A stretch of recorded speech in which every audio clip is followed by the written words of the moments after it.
Holmes প্রদেশে একটি মসজিদে আত্মঘাতী বোমা হামলা, অন্তত 8 জন নিহত, আহত 18 জন। হতাহতের সংখ্যা আরও বাড়ার আশঙ্কা। জাতিসংঘ সহ বিভিন্ন দেশের নিন্দা। রাশিয়ার সঙ্গে যুদ্ধ বন্ধে বৈঠকে বসছেন ট্রাম্প জেলেনস্কি। রোববার শান্তি পরিকল্পনা নিয়ে আলোচনা, নতুন বছরের আগে গুরুত্বপূর্ণ সিদ্ধান্ত চূড়ান্তের ইঙ্গিত। তাইওয়ানে অস্ত্র বিক্রির জেরে 30 মার্কিন প্রতিষ্ঠান ও ব্যক্তির ওপর চীনের নিষেধাজ্ঞা। তাইপে ইস্যুতে সীমা অতিক্রম করলে কঠোর জবাবের হুঁশিয়ারি বেইজিংয়ের।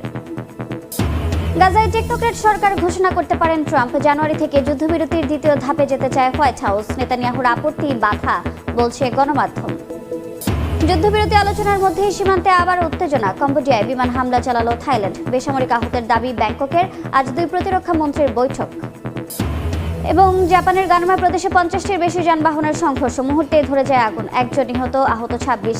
তীব্র তুষারপাতে নিয়ন্ত্রণ হারিয়ে দুর্ঘটনা, বলছে পুলিশ। হঠাৎ ইউক্রেনের দক্ষিণাঞ্চলীয় ওডেসাতে হামলা জোরদার করলো কেন রাশিয়া? এখানেই কি লুকিয়ে আছে গোপন কোনো রহস্য? এই অঞ্চল রাশিয়ার দখলে গেলে কি ধরনের ক্ষতির মুখে পড়বে ইউক্রেন? জানা গেছে ওডেসা অঞ্চলের গুরুত্বপূর্ণ অবকাঠামোকে লক্ষ্য করে মিসাইল ও ড্রোন হামলা জোরদার করেছে রাশিয়ার সামরিক বাহিনী। এমন পরিস্থিতিতে অঞ্চলটিকে রক্ষা করতে পারবে তো ইউক্রেনের প্রতিরক্ষা বাহিনী? সমুদ্র থেকে ইউক্রেনকে বিচ্ছিন্ন করার ছক এঁকেছে রাশিয়ার সৈন্যরা। তাই তো ইউক্রেনের বৈদেশিক বাণিজ্য এবং জ্বালানি আমদানির সবচেয়ে গুরুত্বপূর্ণ বন্দর অঞ্চল বলে পরিচিত ওডেসা দখলের জন্য এগিয়ে যাচ্ছে রাশিয়া। ওডেসা অঞ্চলে রাশিয়ার জোরদার হামলা প্রসঙ্গে ইউক্রেনের প্রেসিডেন্ট ভলোদিমির জেলেনস্কি বলেছেন, বন্দরের অবকাঠামো এবং সরবরাহ ব্যবস্থায় রাশিয়ার হামলার কারণে ওডেসা অঞ্চলটির পরিস্থিতি অনেক খারাপ। সমুদ্র অঞ্চলে ইউক্রেনের প্রবেশাধিকারে বাধা সৃষ্টি করা এবং আমাদের উপকূলীয় অঞ্চলগুলোকে অবরুদ্ধ করার পায়তারা করছে রাশিয়ার সামরিক বাহিনী। সম্প্রতি এক প্রতিবেদনে এমন তথ্যই জানিয়েছে কাতার ভিত্তিক সংবাদ মাধ্যম আল জাজিরা। গত সপ্তাহে রাশিয়ার হামলায় ব্যাপক ক্ষতিগ্রস্ত হয় ওডেসা অঞ্চলের জ্বালানি ও বিদ্যুৎ অবকাঠামো, যার ফলে অঞ্চলটির কয়েক লাখ বাসিন্দা বিদ্যুৎ বিভ্রাটের কবলে পড়ে। এছাড়াও দিনিস্টার নামে এক নদীর উপর থাকা সেতুকে লক্ষ্য করেও 5 বার হামলা চালায় রুশ বাহিনী। এই সেতুটি দিয়েই ইউক্রেনের পশ্চিমাঞ্চলে যোগাযোগ রক্ষা করে দেশটি। পাশাপাশি এই রুটটি ব্যবহার করে ইউক্রেনের মোট জ্বালানির প্রায় 40% বহন করে কিয়েভ। রাশিয়ার ওই হামলার কারণে বর্তমানে বন্ধ রয়েছে সেতুটি। প্রশ্ন হলো, রাশিয়া কেন ওডেসাকে টার্গেট করেছে? ইউক্রেনের কর্মকর্তাদের অভিযোগ, দেশটিকে অর্থনৈতিকভাবে দুর্বল করার জন্যই এই অঞ্চলটিতে হামলা জোরদার করেছে রাশিয়ার সামরিক বাহিনী। এদিকে সাম্প্রতিক সময়ে ইউক্রেনের জাপোরিঝিয়া, খেরসন এবং মাইকোলাইভ অঞ্চলের বন্দরগুলোর দখল নেয় রাশিয়া, যার ফলে ওডেসা অঞ্চলটি হয়ে ওঠে ইউক্রেনের প্রধান বাণিজ্য কেন্দ্রগুলোর মধ্যে একটি। 2022 সালের ফেব্রুয়ারিতে যুদ্ধ শুরুর আগে ওডেসা অঞ্চল ব্যবহার করে প্রায় 70% বাণিজ্যিক কাজ সম্পাদন করত ইউক্রেন। এখন প্রশ্ন, এই অঞ্চলটির নিয়ন্ত্রণ হারালে কতটা ক্ষতির সম্মুখীন হবে ইউক্রেন? জোরদার এই হামলার মাধ্যমে রাশিয়া অবশেষে ওডেসা অঞ্চল দখলে সফল হলে ইউক্রেন অর্থনৈতিকভাবে মারাত্মক ক্ষতির মুখে পড়বে বলে ধারণা বিশ্লেষকদের। কারণ এই অঞ্চলে থাকা বিভিন্ন শিল্প কারখানায় কাজ করে হাজারো ইউক্রেনীয়, আর রাশিয়া দখল করলে ইউক্রেনের সেই নাগরিকরা কর্মহীন হয়ে পড়বে। এছাড়াও বন্দর কেন্দ্রিক ব্যবসাগুলো ধসে পড়বে, এমনটিও জানান বিশ্লেষকরা।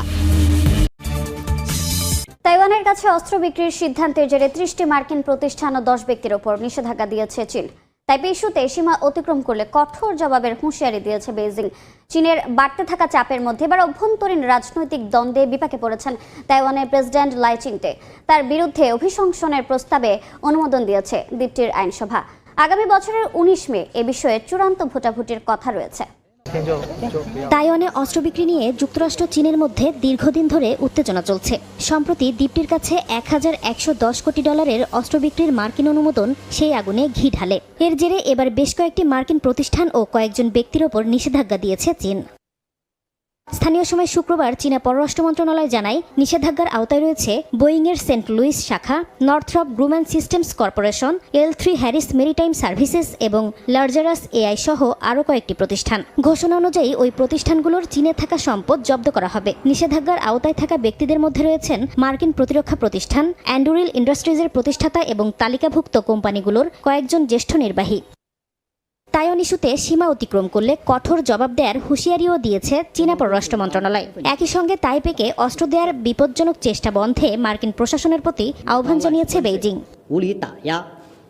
এদিকে চীনের বাড়তে থাকা চাপের মধ্যেই এবার অভ্যন্তরীণ রাজনৈতিক দ্বন্দ্বে বিপাকে পড়েছেন তাইওয়ানের প্রেসিডেন্ট লাই চিংতে। তার বিরুদ্ধে তাইওয়ানের সংবিধান লঙ্ঘনের অভিযোগ এনেছে বিরোধী দলগুলো। শুক্রবার প্রেসিডেন্ট লাইকে অভিশংসনের প্রস্তাবে অনুমোদন দিয়েছে দ্বীপটির আইনসভা। প্রক্রিয়া অনুযায়ী আগামী বছরের 19 মে আইনসভায় অভিশংসনের ওপর চূড়ান্ত ভোট হওয়ার কথা রয়েছে। দ্বন্দ্বের বেড়াজালে জড়িয়ে গেছে দুই দেশ, চলছে ধুমধুমার কথার লড়াই। দিল্লি ঢাকাকে চাপে রাখতে মরিয়া, ঢাকাও ছেড়ে দিতে রাজি নয়। দুই দেশের এই কথার লড়াইয়ে যোগ হচ্ছে আরও অনেক চরিত্র, ফলে ক্রমাগত বাড়ছে উত্তেজনা।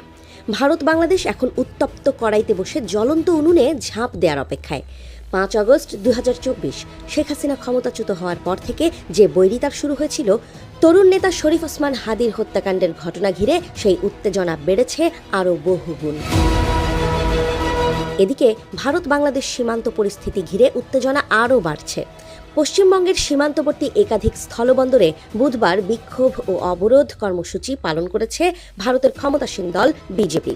এর মধ্যে উত্তর 24 পরগনার পেট্রাপোল, উত্তর দিনাজপুরের হিলি, নদিয়ার গেদে, উত্তরবঙ্গের ফুলবাড়ি, মালদার মাহাদীপুর সহ প্রায় সব স্থলবন্দরেই বিক্ষোভ হয়েছে। বিক্ষোভকারীরা বাংলাদেশ বিরোধী স্লোগান তোলে এবং বাংলাদেশ সরকারের প্রতি হুমকি ধামকি দেয়। উত্তর 24 পরগনার বনগাঁ মহকুমার জয়ন্তী বাজার এলাকা থেকে দুপুরে একটি মিছিল বের করে সনাতনী ঐক্যমঞ্চ। মিছিলে নেতৃত্ব দেন বিজেপির 2 বিধায়ক অসীম সরকার ও অশোক কীর্তনিয়া। মিছিলটি সীমান্তের 0 পয়েন্টের দিকে এগোতে চাইলে আইন শৃঙ্খলা রক্ষাকারী বাহিনী ব্যারিকেড দিয়ে সেটি থামিয়ে দেয়। সেখানেই বিক্ষোভকারীরা সমাবেশ করে উত্তেজনামূলক বক্তব্য দিতে থাকে। এ সময় বনগাঁ উত্তর কেন্দ্রের বিজেপি বিধায়ক অশোক কীর্তনিয়া ভারতের 7 সিস্টার্স নিয়ে কড়া ভাষায় হুমকি দিয়ে বলেন, ওরা দিবা স্বপ্ন দেখছে, একটা রাফাল বাংলাদেশের দিকে ঘুরিয়ে দিলেই আর কেউ ঘর থেকে বেরোতে পারবে না। খুব শিগগিরই ওদের যোগ্য জবাব দেওয়া হবে। তার এই বক্তব্য প্রকাশের পর তা দ্রুত সামাজিক যোগাযোগ মাধ্যমে ছড়িয়ে পড়ে এবং সমালোচনার ঝড় ওঠে। এর আগে সকালে সাতক্ষীরা সংলগ্ন ঘোজাডাঙ্গা স্থলবন্দর এলাকায় সড়ক অবরোধ করে বিক্ষোভ করে বিজেপি সমর্থকরা। তারা বাংলাদেশের অন্তর্বর্তী সরকারের প্রধান উপদেষ্টা ডক্টর মোহাম্মদ ইউনূসের কুশপুতুল দাহ করে। পাশাপাশি আমদানি রপ্তানি পণ্যবাহী ট্রাকও আটকে রেখে দীর্ঘক্ষণ বিশৃঙ্খলা সৃষ্টি করে। এতে দুই দেশের বাণিজ্যিক কার্যক্রম আংশিকভাবে ব্যাহত হয় বলে জানা গেছে। এদিকে শিলিগুড়ি, মালদাহ ও কলকাতাতেও পৃথক বিক্ষোভ হয়েছে। হাওড়া ব্রিজের কাছাকাছি এলাকায় বিক্ষোভ মিছিল নিয়ে যাওয়ার চেষ্টা করলে পুলিশ তাদের বাধা দেয়। এ সময় ধস্তাধস্তির ঘটনা ঘটে এবং বিজেপির রাজ্য সম্পাদক উমেশ রায় আহত হয়ে হাসপাতালে ভর্তি হন বলে দলীয় সূত্র নিশ্চিত করেছে। গত কয়েকদিন ধরেই দিল্লি, কলকাতা ও শিলিগুড়িতে বাংলাদেশের কূটনৈতিক মিশনের সামনে বিক্ষোভ করে আসছে বিজেপি, কংগ্রেস সহ কট্টর হিন্দুত্ববাদী কয়েকটি সংগঠন। এসব ঘটনার পর ইতোমধ্যে 2 দফায় ভারতের হাই কমিশনারকে তলব করে কঠোর কূটনৈতিক প্রতিবাদ জানিয়েছে বাংলাদেশ। ঢাকা সরকারের দাবি, এসব বিক্ষোভ এবং উস্কানিমূলক বক্তব্য শুধু দুই দেশের সম্পর্কই নয়, সীমান্ত এলাকার শান্তি শৃঙ্খলার জন্য ঝুঁকিপূর্ণ। বিশেষজ্ঞরা বলছেন, দীর্ঘদিনের ঐতিহাসিক বন্ধুত্ব ও পারস্পরিক স্বার্থ বিবেচনায় ভারত এবং বাংলাদেশের সম্পর্ককে রাজনৈতিক উত্তেজনার দিকে ঠেলে দেয়া দুই দেশের জন্যই ক্ষতিকর হতে পারে।